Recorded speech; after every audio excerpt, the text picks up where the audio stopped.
One of the things that the kids will tell you is that, like a lot of schools or workplaces, people sometimes self-segregate. So if you go into the cafeteria, there'll be different groups of people, often broken up by ethnicity or race or religion. And the kids notice that. And some of the kids think that's fine. Some of the kids think that's an issue and should be discussed. But kids will talk about the things they hear their parents saying or their neighbors saying, and they've said things like, you know, this family friend moved because there's people of color moving in, or my family thinks that the neighborhood is changing, or things like that. And there's other kids who will say, my family moved here because they wanted to be in a place that was more diverse. It's tricky as a classroom teacher. You have to remember they're like 16 or 17, and it can be very personal.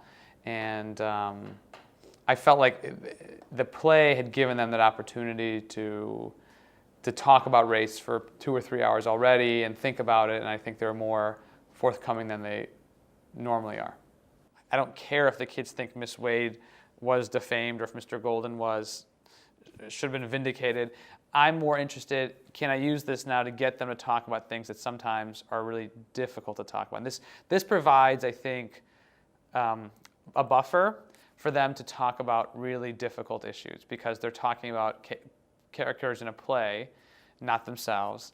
They're talking about fictional people and not their parents or their communities. There's been studies that show, you know, what is a common characteristic that successful people have, and I think the most common responses would be, you know, they're hardworking, or they're bright, or they're charming, or they're tall, or whatever. But really, it comes down to empathy, I think, in a lot of ways, because whatever field you go into, it requires that you're able to put yourself in someone else's position. And that's a really challenging thing to do, and I think that's part of maturing and growing up. And as a history teacher and as a government and politics teacher, to me that's the best lesson they can learn in my class, which is how to see someone else's point of view.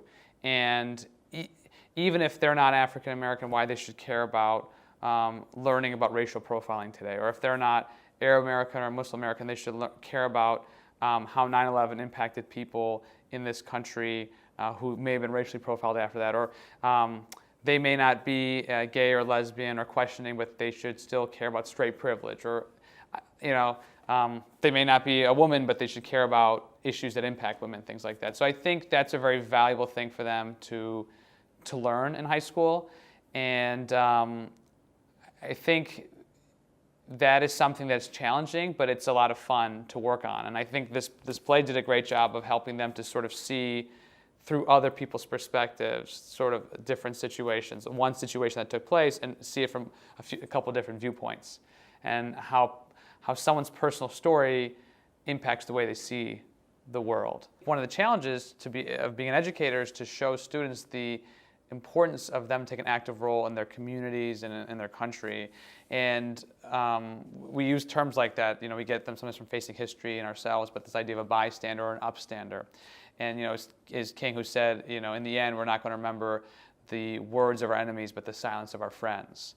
And I think throughout American history, throughout the history of the world, there's so many examples of the real terrible atrocities that take place or that are taking place now.